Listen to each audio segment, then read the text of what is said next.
meters. You're a friendly, tall, white guy.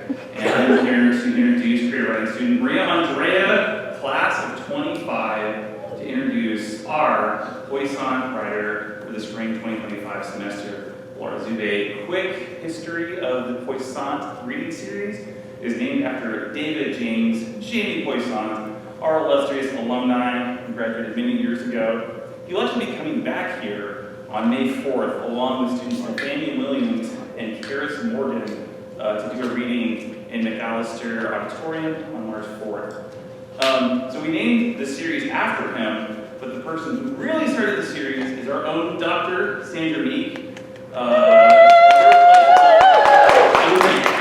Rockstar, who always hates it when I embarrass her, but she deserves it. So thank you, Dr. Meek, so much for doing this. Thank you, Laura, for being here, and without further ado, Maria Andrea, would you come up and do the honors?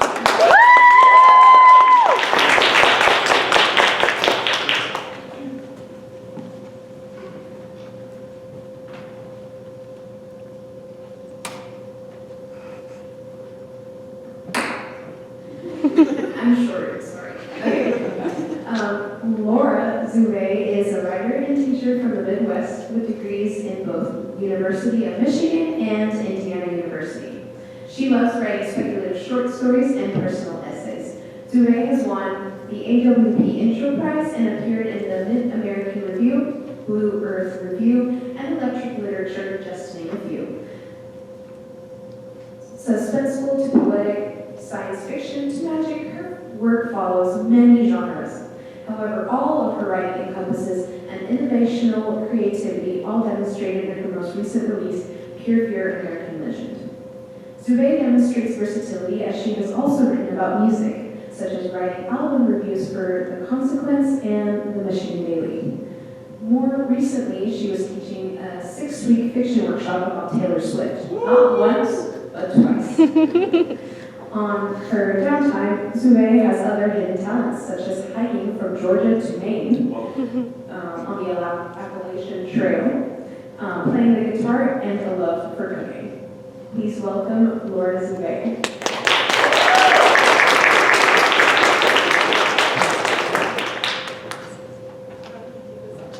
I'll take it.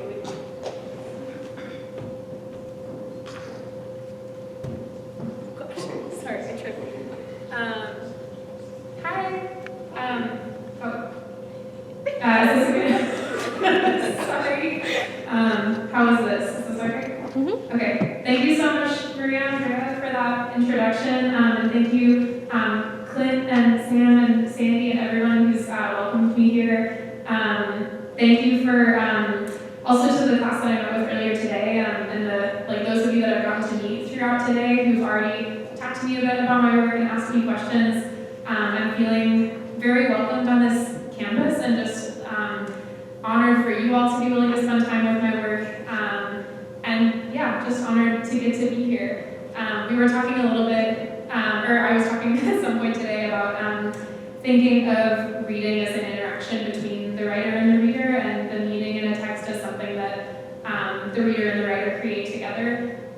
So I am excited to share a bit of my work with you all tonight, and I'm excited for whatever meaning can be made between me and you, and the perspectives that everyone in this room brings. So thank you all for being here, because I really feel honored by it and appreciate it. So I'm going to read from the first story in the collection. I don't think I'll read the whole thing, but I'll read most of it. So this is a short story called Will You Please Bring It Back to Me?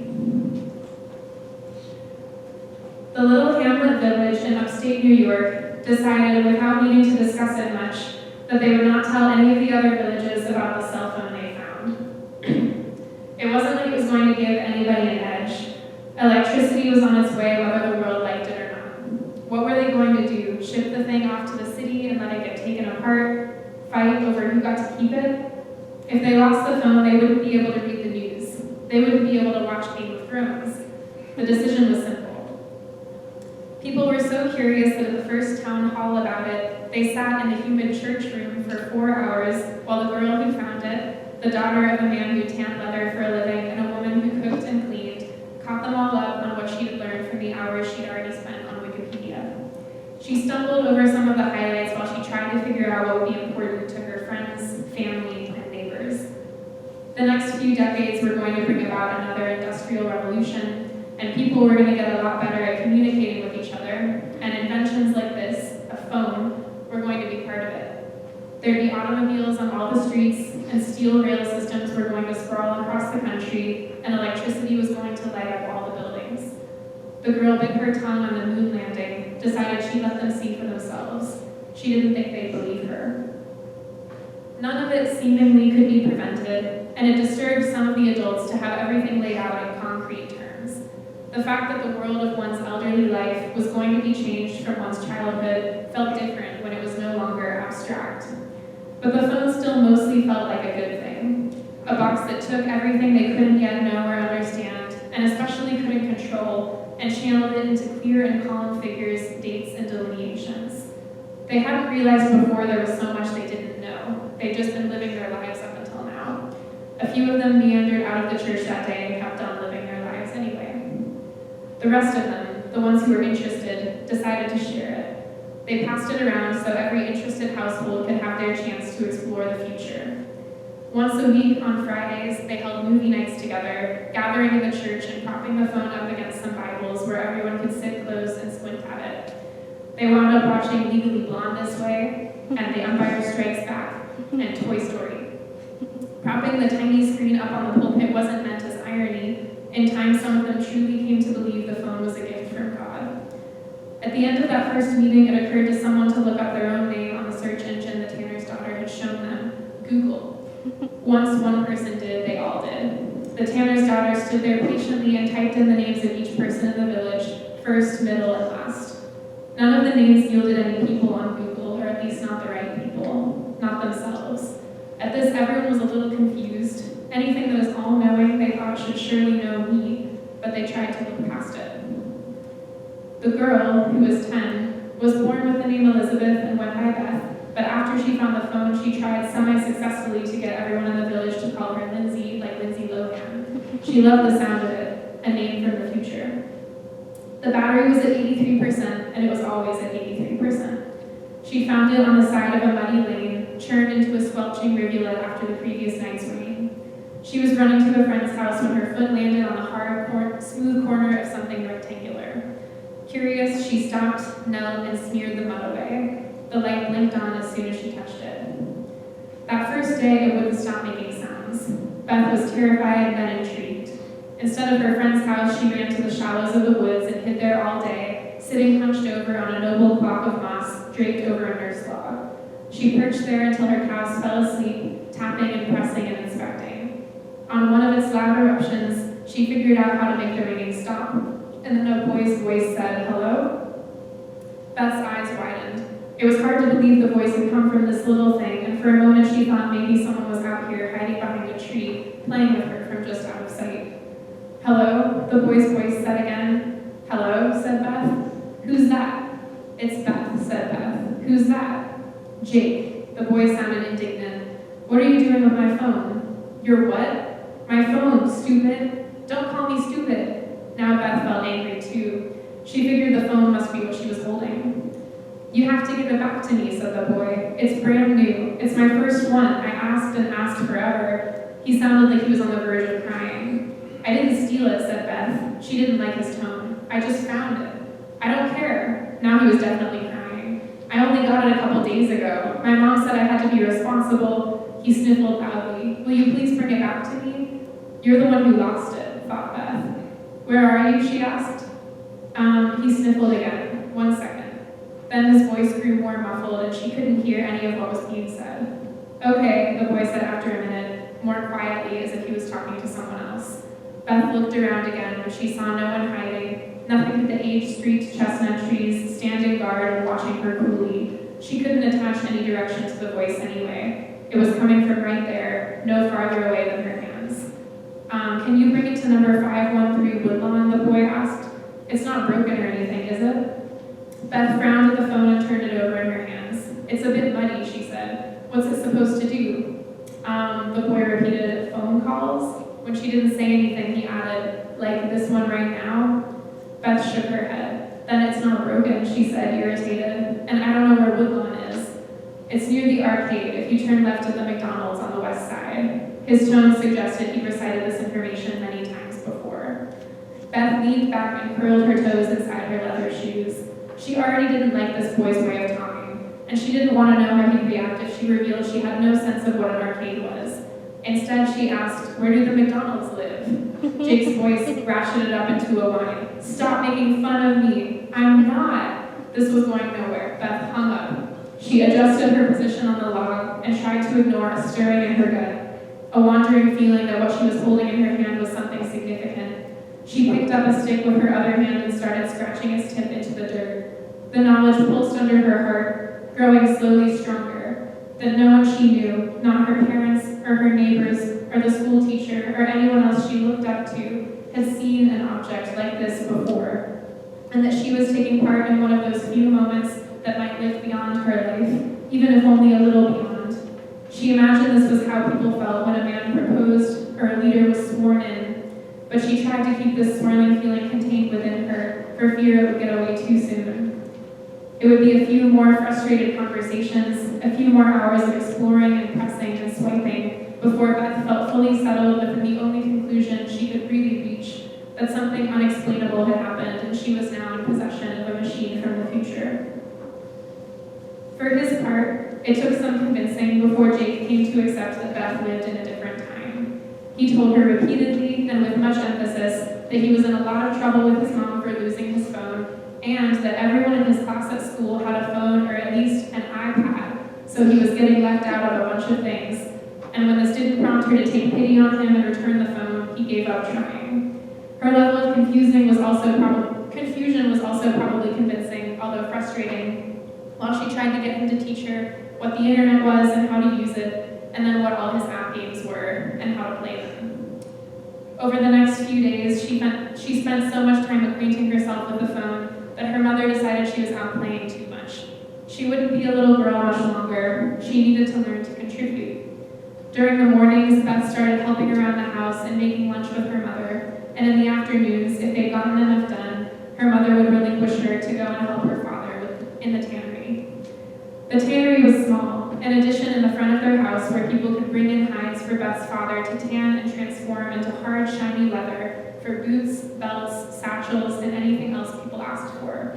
It could be an eerie place at night, with the salt-dried hides of squirrels and raccoons and deer from the woods hanging and drying in their sprawled flat forms, tails sticking straight down. But during the day, familiar faces passed in and out, and Beth's father, with his strong arms and baby hands, taught her how to soak the hides and scrape their flesh clean with the careful blade of a draw knife. Beth felt fully absorbed in her life in these hours, in the smells of tannic acid and oak and hemlock bark, in the easy rhythm of working in her father's shadow and learning how to care about a job well done. But in her free moments, when she was in bed with exhaustion tearing at her eyelids, or when she snuck out behind the outhouse, she was scouring Wikipedia, playing Candy Crush on mute, or sneaking in conversations with Jake. The phone's camera didn't work, so she couldn't send photos or FaceTime, but they came to know each other's voices well. Jake's was high and scratchy most of the time, except for when he consciously made it sound low and reasonable. She liked the secrecy of it, but it also made her feel selfish. She didn't like knowing things her parents and her neighbors didn't know, didn't like the kernel of self-superiority she could sense it creating in her. So when she felt ready, she took it to the town hall and made it a town discussion. It took some time for everyone to find what they liked to spend their turns on. Dr. Harmon, after a long day of healing, using nostrum and opiates and home remedies, would read articles about penicillin and vaccinations and struggle in vain to understand what they meant and what he could possibly do and what all this golden future knowledge could mean for him. Some days he would simply give up and take the comfort instead of the knowledge, pull his covers to his chin in bed, and watch House MD on the little rectangle of light. The Pritchards, a farmer and his wife who lived down the lane from Beth, were old-fashioned. All they wanted was music. On their turns, they played the Beatles in the early hours of the morning, Ella Fitzgerald and Nina Simone in the evenings while Mrs. Pritchard cooked dinner. Mrs. Pritchard had a beautiful singing voice, but she never showed it off to anyone but her husband, and she sang along in low breaths while she concentrated on the simmering broth in the wood stove, with her narrow shoulders bent inward, and often she wouldn't notice he was listening admiringly from the doorway until he started singing along. They were otherwise a very restrained couple, known by their neighbors to smile only sparingly. But the world is full of withheld mysteries like this, pockets of truth only known and shared by one or two people, and only for a short while. Without noticing it, the village grew in a little, became more isolated but also more unique. They did think they were special. They were proud of their democratic phone-sharing process. Maybe this wasn't what all towns would do, gifted a window to the future, but it was what this one did. Children traded crushes they cultivated from Google Images. Daniel Radcliffe, Kristen Stewart. Parents would say things like, "You're being such a teenager," ironic smiles tugging at the corners of their mouths. Occasionally, someone would travel to other villages and towns, or even to big cities like New York, on business or visiting relatives. They carried with them the knowledge that they'd left the future at home, secured in a rectangle. It was theirs to keep, theirs to discover.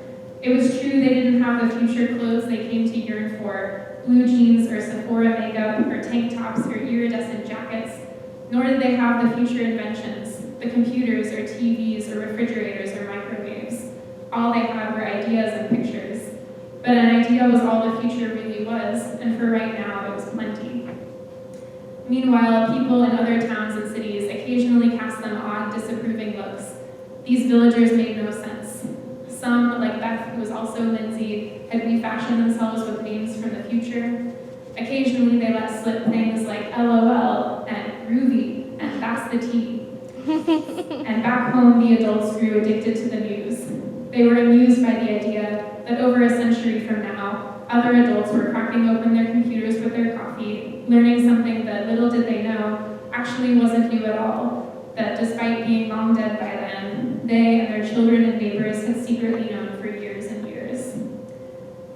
Beth made Jake give her his mom's cell phone number and promised not to talk to anyone in the village but her. This was less because she'd be jealous if he made friends with anyone else, and more because she wanted to keep the whole situation, as much as she could, within the realm of her control.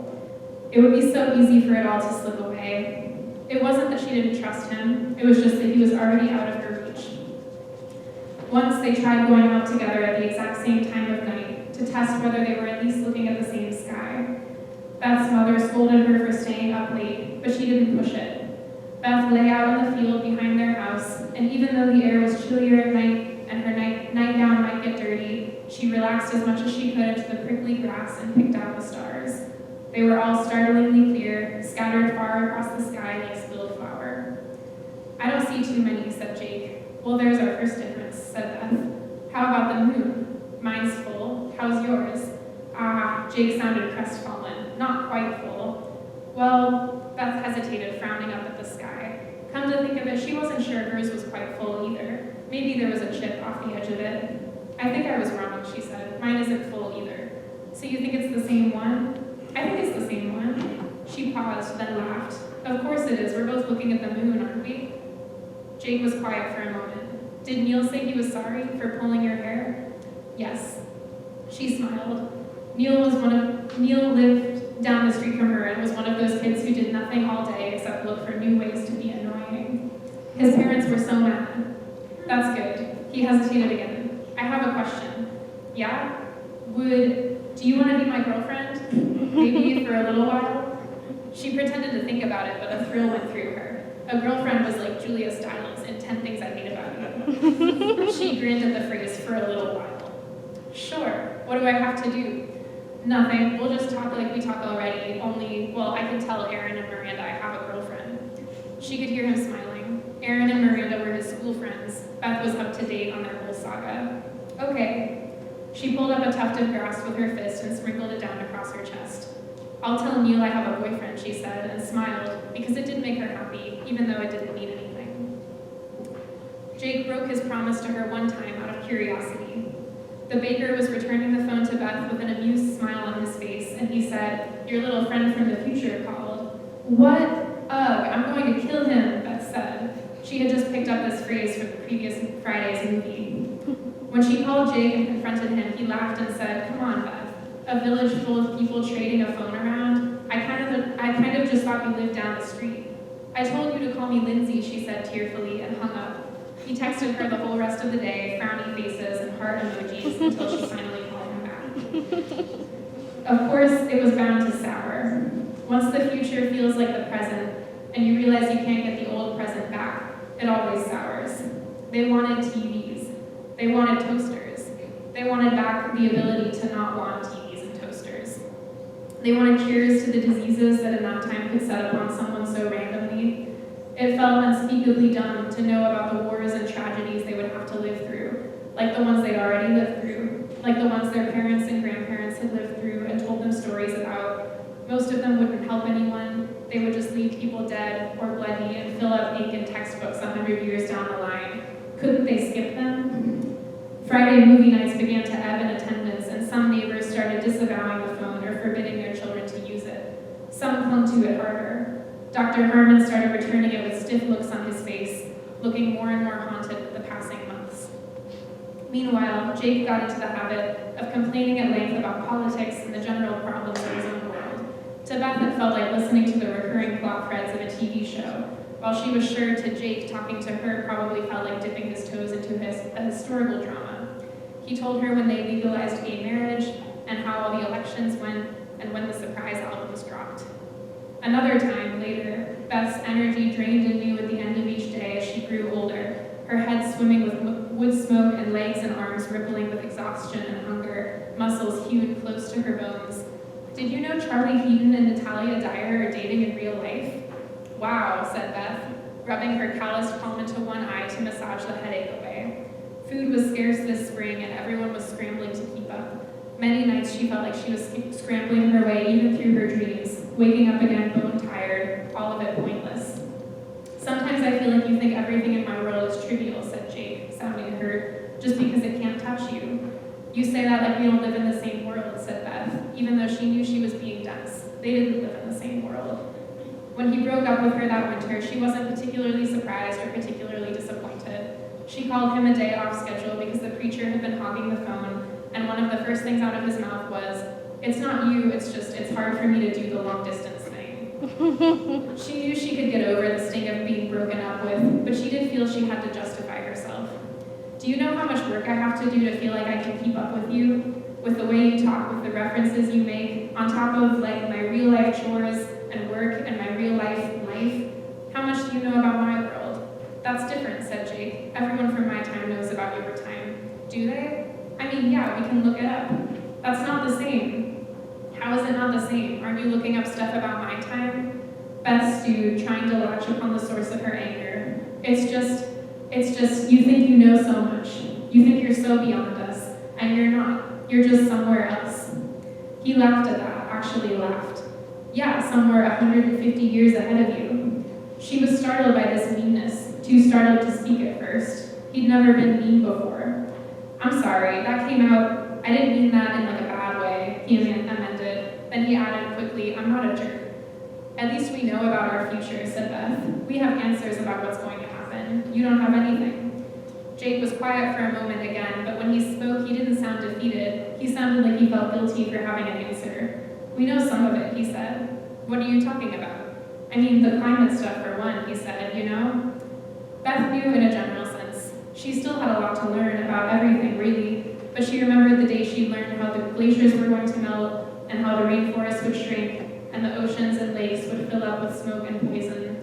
The stars would be blotted out, snow would stop falling, and someday, long after humanity's food and hope ran out, the sun would explode.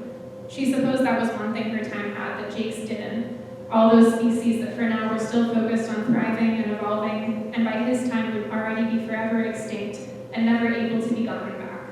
The passenger pigeon, the heath hen. Yeah, but she felt unsure of herself now. That's a long time away, right? Not really, said Jake. Some of it's already happening. We're already doing it. Our kids, our grandkids. He said our, even though he really meant his. For Beth, they would be great-grandkids, great upon great upon great. He spoke so indifferently, she felt like there must be something she wasn't getting. You say it like you're doing it on purpose. We are, said Jake. Then he backtracked again. I mean, not just we've known for a while now, like a really long time. So at this point, yeah, it must be on purpose. There was a simmer in Beth's head, building to a boil. Don't you care? Of course I care, said Jake, and she was surprised to hear anger in his voice. A lot of us care. We just can't do much. People don't listen. And besides, we've been screwed already by the people who came before us. Oh, the people who came before you, said Beth flatly. She stood up again and looked through the trees, thinning into leafless bars with the wintertime. She looked at the sun until it burned her eyelids and then looked away. That's not what I meant, said Jake. Now he sounded ashamed. You just don't know what it's like. Jake, who'd never rationed out a winter. Jake, who'd never tanned a hung deer skin or mended anything in his life. She tried to imagine the day-to-days of his world, a world defined by refrigerator magnets and social media and skyscrapers and Sour Patch Kids and Flamin' Hot Cheetos, but also by fear and the knowledge that right at that moment that you were eating all those foreign flavors Beth would never taste, millennia-old birds and frogs and foxes and trees were dying. Literally dying, never to breathe again. She wondered if Jake was trying to imagine what it was like where she was too. She knew he probably was, knew he probably had many times. I know it's not your fault, said Jake. It's been a lot of people along the line, but it wasn't you. Beth sighed. She knew what he wanted to hear, and it was probably decently true, so she said it. It wasn't you either. Across the centuries, they were both holding the phone with both hands, their mouths pressed into hard lines. Eventually, Jake laughed, sadly, nervously. You know, I was just trying to break up with you, he said. Jake and Beth tried to stay friends for a while. They went through phases when they didn't talk, but always drifted back together. Out of nowhere, pangs of sentimentality would send them calling each other in the middle of the afternoon, awkward and shy at first, but always ultimately encouraging of each other, reassured by the comfort that only the voice of a close childhood friend can really bring. They'd catch each other up on life events and school drama, the latest episodes of Killing Eve.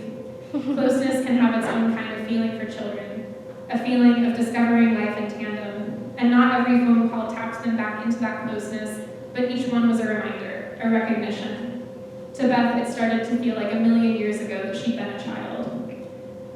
Eventually, something happened. Maybe Jake's mom missed a payment on the cell phone bill or the carrier disbanded, and he stopped calling. Beth preferred to think it was one of these things, something mundane, rather than that something had happened to Jake.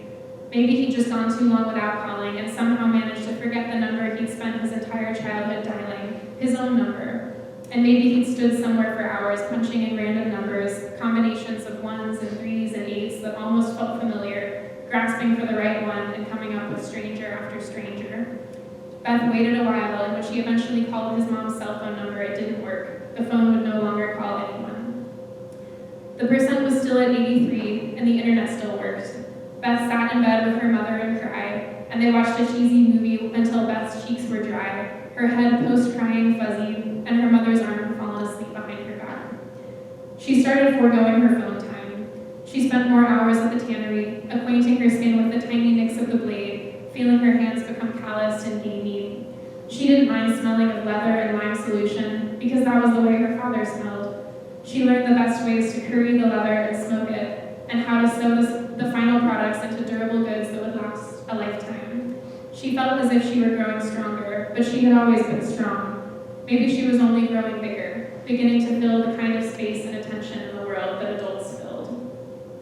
Even though the phone could still do some things, it started taking on a nostalgic feeling for Beth, a relic that no longer told her new things, only offered repetitions and reminders of things about the world she already knew. And anyway, there were still parts of the future she could see, scattered all around her. Saplings that would one day be red oaks and maples and beeches, where squirrels scampered and warblers and woodpeckers nested, and shade spread out, and rain caught itself in loud rushes, and kids played hide and seek, and eventually loggers arrived to chop them down. Every person she met and loved was going to stay in the world forever and ever, even if they had to do it only as bones and dust. Every night she saw a moon that would one day be walked on. How might those astronauts feel, thinking about how even as they stepped onto that rock, her eyes had hit that land centuries earlier and known. Gradually, Beth started to get the feeling she might need to get away for a little while, not necessarily forever, but sometime, and soon. She knew it was a little basic bitch of her to need to go out and see the world, and she already knew she loved her little hometown, which had become so strange these last few years, giving space to things that wouldn't be real for years to come. But she also knew for a fact there was so much else out there, and the time was approaching when she would need to see it with her own eyes. She delayed as long as she really could, until the day that was always bound to come, the day she had no other option. I might fast forward here to the end, if that's okay. So I'm going to skip a section and then just read the end. So, okay. The section I'm skipping, the doctor steals the phone. I'm skipping the climax, so you know, the fun part. But the doctor takes the phone to New York City to try to give it to someone important who will know what to do with it. She goes and chases him down, and then they kind of bump into each other, and the phone falls into a gutter, so it's gone. So that was probably the most exciting part of the story, so you can imagine what happened there. Okay, and then this is the last passage. They moved numbly back through the city, taking in images and having nothing to connect them with. A black bird jutting across the sky before the smokestacks, a smartly dressed woman arguing with a man in a suit in front of the golden-limbed window of a department store. Beth thought about Jake, if he was way out there somewhere still, wishing he had a way to reach her. She hoped he was living his life and happy. Maybe by some miracle his phone would find its way back to him, even though she knew it was not really his phone any longer. It was only on the long way home, watching a deer settle for a moment in the reeds beside a creek where the sun glinted, just before the entire creek jerked out of sight, that the numbness began to clear its way from Beth's heart. Gradually, with Dr. Harmon sitting listlessly across from her and the frame of the carriage rattling around them, she arrived at the feeling that she really had more faith in the world than she'd ever had, and less reason for her faith than anyone else alive.